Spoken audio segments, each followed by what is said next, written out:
이미 내용을 알고 계실 수도 있을 텐데요. 저희가 작년 12월, 11월에 시작을 해서 현재까지 신안에서 이루어지고 있는 재생에너지 사업, 그리고 특별히 주민이익 공유제와 관련해서 다각도로 여러 연구원이 참여해서 연구를 진행했습니다. 오늘 지난 3월에 중간 보고를 추진했고요. 오늘은 최종 보고에 해당하는 시간을 좀 보내도록 하겠습니다. 포스터를 보셔서 아시겠지만 오늘 발표자가 굉장히 많습니다. 6분이신데요. 한 분당 발표는 한 10분 정도 진행이 될 것 같고요. 순서대로 한 분 한 분 오늘 발표하실 분을 미리 소개는 안 드릴 거고요. 한 분 나오실 때마다 구체적으로 설명을 드리겠습니다. 발표 들으시면서 질의응답이나 코멘트 있으시면 채팅창으로 남겨주시면 저희들이 확인하고 또 같이 소통하도록 하겠습니다. 윤수진 박사님 발표 부탁드립니다. 네, 안녕하세요. 네, 국토환경연구원의 윤수진입니다. 한 사람당 10분이니까 시간을 잘 봐주시고 저한테 알려주시면 좋겠고요. 저는 신안 주민참여 태양광 발전 사업의 현재라는 제목으로 발표를 드릴 거고요. 이 발표는 제 이후에 있는 발제자분들의 인트로 같은 발표라고 생각해 주시면 됩니다. 그래서 최대한 객관적인 사실을 이해하기 쉽게 시간 순서대로 나열을 했을 때 어떤 것들이 보이는지에 대해서 설명하는 거라고 생각해 주시면 좋겠고요. 그래서 목차는 다음과 같습니다. 여러 청취자분들, 참가자분들의 층위를 고려해서 모두가 잘 알고 계실 수도 있지만 태양광 발전 사업 이익 공유의 이해에 대해서 잠깐 설명을 드리고요. 그리고 신안군이 어떤 행보를 걸어왔는지에 대해서 현황을 말씀드릴 거고요. 그리고 이제 제가 이거를 정리하면서 이런 것들은 주요 이슈이지 않을까라는 것들에 대해서만 잠깐 소개를 하고요. 그리고 이제 마지막은 아주 간략하게 이런 신안군의 행보에서 앞으로 더 이런 부분들은 좀 생각해 보면 좋겠다라고 하는 지점들 몇 가지만 발표를 드리도록 하겠습니다. 태양광 발전 사업 이익 공유의 이해인데 이제 재생에너지 사업의 주민 참여 형태는 크게 직접 참여와 간접 참여가 있고 이제 100%를 보유하거나 일부를 투자하는 게 직접 참여의 형태고, 그리고 이제 펀드나 채권을 통해서 이제 투자하는 게 간접 참여의 형태인데, 이제 신안의 사례는 간접 참여라고 할 수 있고요. 이런 이익 공유, 이렇게 이제 주민 공동체가 이익 공유를 하는 데는 다음과 같은 유형이 있을 수 있습니다. 유형이 있을 수 있는데, 이제 이 1, 2, 3, 4로 나눈 건 계속 점점 확장되는 형태라고 생각하시면 돼요. 그래서 수익을 공유하고 재산을 소유하는 것에서 지역사회로 계속 확장이 되는 거죠. 일자리를 창출한다거나, 그리고 모든 공동체가 에너지 전환, 저탄소 사회로의 전환을 사회적으로 형성하는 것까지 해서 이런 식으로 이익의 유형이 확장되는데, 이제 신안의 경우는 지금 현재는 이익을 공유하는 것에서 1단계에서 하지만 뭐 여러 그 지역의 복지를 위해서 점점 이제 확장해 나가는 단계라고도 긍정적으로 보여집니다. 이 이익 공유제에서는 지역 수용성을 빼놓을 수 없는데요. 아무래도 자기들이 살고 있는 공동체에서 일어나는 일이다 보니 지역 수용성이 매우 사업의 성패에 중요한 키가 될 텐데, 이 IFC 보고서를 참조해서 이렇게 4가지 단계로 나타낼 수 있습니다. 반대를 하는 것에서 서로 모여서 협의를 하는 것, 프로젝트의 합법성과 신뢰성을 모두 확립하고, 그래서 지역 수용성이 그렇게 단계별로 나아가고 있는데, 그렇기 때문에 이 수용성을 단계별로 확립을 할 때여야 이 지속 가능한 이익 공유를 할 수 있다라는 개념을 말씀드리고 싶었던 거고요. 이제 신안군의 사례 같은 경우는 뉴스 기사에 등장을 많이 합니다. 그래서 이제 제가 비카인즈 뉴스 검색 사이트로 검색어를 신안군 태양광 이익 공유, 그래서 2018년도 1월부터 2023년 5월까지 이제 검색을 해봤더니 정확도 상위 100건의 뉴스를 분석했을 때 주요 등장 인물로는 군수, 도지사, 장관, 그리고 여러 대주주단들의 이제 이름들이 거론이 됐고요. 주요 키워드로는 조례가 단연코 많았습니다. 그리고 대통령, 문재인 대통령 정권 때라서 대통령, 민주주의, 뭐 신재생 에너지 정책 이런 것들이 키워드로 나왔고, 그리고 이제 주민들 입장에서 천일염 공유제 조합원 조합장 이런 키워드들이 나왔는데, 기사 빈도 그래프를 봤더니 여기에는 올리지 않았는데 태양광 사업과 관련한 뭐 준공식 배당금을 지급했다라고 했을 때는 그 기사의 건수가 폭발적으로 많다가 상대적으로 참여나 신재생 공유제의 구체적인 그 실체를 말해주는 기사는 적었다. 그렇기 때문에 성과는 기사로 잘 드러나지만 작동되는 방식에 대해서는 실체를 이해하기 힘들었다. 언론으로는. 그렇기 때문에 이 연구가 또 의미가 있지 않나라는 생각을 해보았고요. 신안군 주민참여 태양광 발전 사업의 현황입니다. 그래서 제가 이 앞부분에 다 이렇게 애니메이션을 넣었는데 아쉽게 되었습니다. 2018년도는 민선 7기가 박우량 군수가 이제 민선 7기로 출범을 하자마자 얼마나 빠르게 이것들이 도입이 되는지 바로 조례를 제정하고 군 주도한 기관 협력, 한정과의 기관 협력이 MOU를 맺고 군 주도의 협동조합 설립이 타다다다 일어나는 시기가 2018년이고 정말 숨가쁘게 지나갑니다. 그래서 그 2018년도는 저는 2206 조례의 틀을 마련한 시기다라고 제가 분류를 해보았고요. 그래서 이제 10월에 드디어 신재생 에너지 개발이 공유 등에 관한 조례가 제정이 되자마자 2019년도는 아주 중요한 현안들을 해결하는 시기입니다.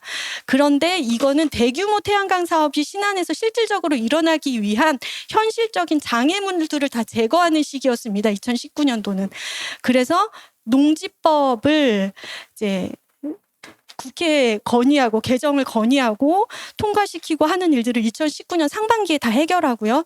이격거리를 100m에서 15m로 개선하는 것들을 2019년도에 해결하고요. 발전사업 허가 기준을 1메가와트 이하의 소규모 발전의 경우에는 개통 연계까지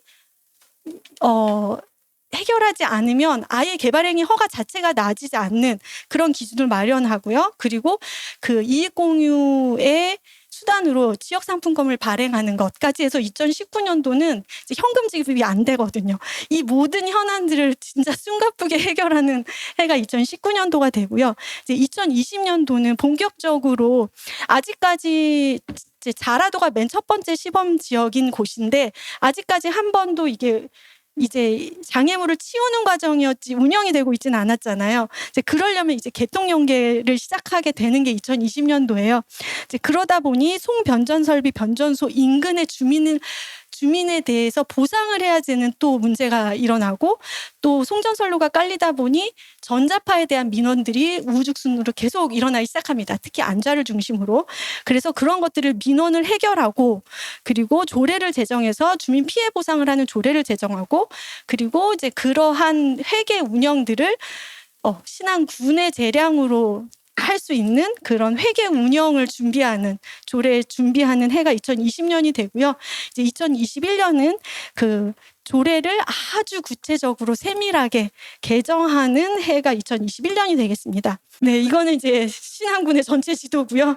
자, 이렇게 이런 지역에서 자, 이거는 이제 전체적으로 협동조합 갑자기 5개에 대해서 이제 한 표로 종합 정리를 한 것인데요. 그 앞에 표는 다 객관적인 팩트들이니까 제가 설명을 안 하고 이 단일 사업들에 대한 특징을 말씀드리면 맨 처음에 있는 안좌의 경우는 단일 부지 대규모 태양광 발전 사업입니다. 그리고 환경 영향 평가를 통해 12메가와트 정도가 축소가 되는 일이 있었고요. 원래는 이제 그리고 맨 처음 단계는 100메가와트를 넘기지 않아서 대규모 환경 영향 평가를 피해가는 그런 이슈가 있었고요.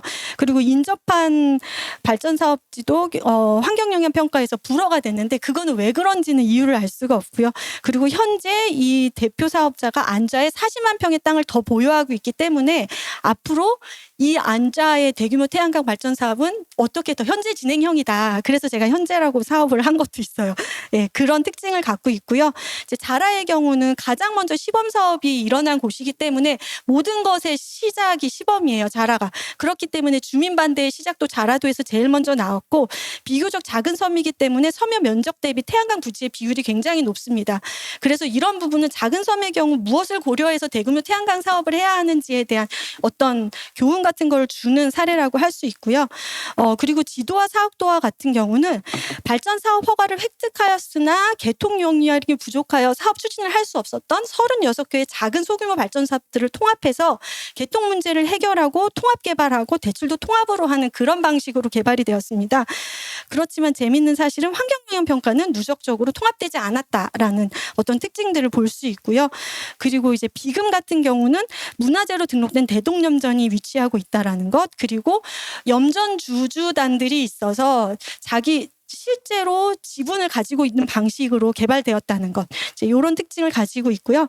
이제 이걸 지도로 보여주면 여기가 이제 안좌가 되겠고, 이게 자라가 되겠고, 비금이 되겠고, 이만큼은 해저 케이블이 깔리고 여기는 육상 송전선로가 깔리는 걸 볼 수 있습니다. 이거는 지도와 사옥도고 이렇게 분절된 부지들을 통합해서 150메가와트, 지도 사옥도에 150메가와트 태양광을 만들었다는 것, 그리고 송전선로가 이렇게 와서 무안까지 인근 지자체까지 영향을 줄 수 있다라는 것을 보여줄 수 있고요.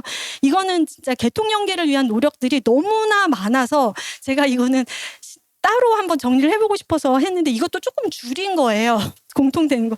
그래서 얼마나 신안이 이 대규모 태양광 사업을 하기 위해 치밀하게 노력을 했고, 그리고 이런 개통 연계를 해결하기도 전에 조례라는 틀을 만들었다는 사실에 대해서 자신감이 얼마나 많았나 그런 생각을 갖게 해주는 대목이기도 했습니다. 네, 이 부분들은 이제 나중에 자료집으로 나오면 좀 더 자세히 이 연역들을 보실 수 있을 것 같고요. 이제 주요 이슈라고 해서 이제 제가 생각한 것들은 지역 경제 파급 효과라 고 해서 이제 제가 자료를 2020년도까지밖에 이제 구비를 못했는데 2019년도에는 지역 천사 상품권이 10억 원이었다면 2020년도에 510억으로 늘더라고요. 그럼 지금 현재 2023년은 그 이후로 협동조합이 더 많이 생겨났으니까 훨씬 더 늘었을 거고, 이 지역 상품권이 이제 이 지역에서 유통이 되니까 경제 파급 효과가 이 정도라고 이제 예상을 해보는 부분이고요. 그리고 이제 그 옆에 있는 표는 대규모 태양광과 습지 보호가 어떻게 대립하고 있는 지를 연역으로 제가 보인 건데, 이건 비금에서 일어난 일들을 연역입니다. 그래서 2017년도에는 갯벌 세계유산으로 이제 심의를 통과하고, 그리고 유네스코 세계자연유산에 등재하기 위한 노력들과 비금에서 해저 송전 케이블을 깔기 위한 노력들이 같이 점철되면서 대립하고 있는 것들을 볼 수 있는 이제 연역이고요. 그래서 이제 마지막 페이지입니다. 그래서 저는 이런 생각을 하게 됐어요. 주민은 언제 참여했고 주민은 언제 반대하였나라고 봤을 때 생각보다, 물론 반대위원 조직도 있고 하지만 주민은 그렇게까지 반대가 저는 생각보다 심하지 않았다고 저는 개인적으로 생각해요. 하지만 언제 반대했나라는 거를 봤을 때 태양광 자체를 반대했다기보다는 뭔가 사전에 공지되지 않았을 때, 절차적으로 투명하지 않았을 때, 더 알 권리를 먼저 사전에 주지 않았을 때, 그때 반대했다라는 것. 그리고 송전선로가 안자에 깔릴 때 전자파가 높게 측정됐을 때 그때 민원을 제기했다는 그런 부분들을 저는 발견할 수 있었고요. 그리고 이제 신안군의 이런 지자체의 역할이 어느 쪽에 더 많이 이제 약간 널뛰기를 하는 느낌, 아니면 좋게 말하면 균형을 잡는 거, 아니면 중간 자정 역할을 하고 있는데, 어떤 때는 사업자처럼 생각하고 어떤 때는 주민협동조합의 구성원처럼 행동하고 하는 부분들을 저는 볼 수 있었습니다. 그래서 이런 주민참여 이익공유를 할 때 보상이라는 부분이 있고 지원이라는 부분이 있을 때, 보상이라는 부분은 발전 사업자가 더 많은 역할을 해야 되는 부분이고, 지원이라는 부분은 그 지역의 지자체가 더 많이 신경 써야 되는 부분이라고 생각합니다. 그래서 보상이라는 거는 규칙을 가지고 일관성이고 객관적이고 투명하고 직접적으로 딱 식이 나오는 것이고, 지원이라는 부분은 어떠한 목적과 원칙을 가지고 공평하고 한 목적성을 가지고 하는 것인데, 어떤 부분에 있어서는 지자체가 이 두 가지를 오가지 않았나라는 생각이 들고, 앞으로는 협동조합의 역량이 커지고 협동조합이 SPC에서 하는 역할이 커진다면 보상의 부분은 협동조합이 역량을 가져서 더 많은 역할을 하고, 지자체는 그 지역의 복지와 발전을 위해서 지원 부분에 더 많은 힘을 쏟는 게 낫지 않을까라는 생각을 해보았고요. 항상 이제 보도자료를 보면 수용성 90%라는 부분이 항상 이제 홍보인데 이 공모주의 수용성은 과연 90% 이상인가라고 말할 수 있을까라는 의문이 듭니다. 그래서 초반 소통도 중요하지만 이왕 이렇게까지 굴러온 일들이 운영 중에도 더 발전적이고 더 논의를 발전시켜서 정교하고 투명하게 더 돼서 운영 중에서도 계속해서 수용성을 높이는 방향을 고려해야 한다. 90% 넘었기 때문에 끝난 것이 아니다라는 생각을 가져야 될 것 같고요. 그리고 이제 지자체 종합 계획을 이제 이왕 신안은 이러한 발전을 대규모로 하고 있기 때문에 소규모 발전 사업과는 달리 계획 입지 제도가 풍력에는 항상 거론이 되는 제도인데 대규모 태양광 사업에서도 계획 입지 제도의 필요성이 보이는 사례로 저는 생각이 듭니다. 그래서 사업자가 태양광 발전을 입지를 선정할 때 회피해야 할 지역, 신중히 검토가 필요한 지역을 구별해야 될 필요가 있는데 이런 부분들을 지자체가 나서서 종합계획을 통해서 하게 된다면 훨씬 대규모 태양광 사업을 훨씬 잘 지속 가능하게 끌어나갈 수 있지 않을까라는 생각을 하게 되었습니다. 10분을 넘겼죠. 죄송합니다. 감사합니다. 이상으로 발표를 마치겠습니다. 감사합니다. 윤수진 박사님께서 첫 번째 그 신안이라고 하는 공간, 굉장히 넓은 공간에 해당하는 생에너지, 특히 태양광 사업이 들어오는 과정에서 뭔가 해소해야 될, 어떻게 해소되고 새롭게 구축돼야 될 제도들이 어떤 방식으로 구축이 되었는가에 관한 내용들을 국민 참여 그리고 군 역할, 수용성 등을 지자체 차원의 종합계획 방식으로 추진하는 것이 적절하지 않나라는 제언입니다. 국토환경연구원의 김남수입니다. 죄송합니다. 인사 드렸습니다.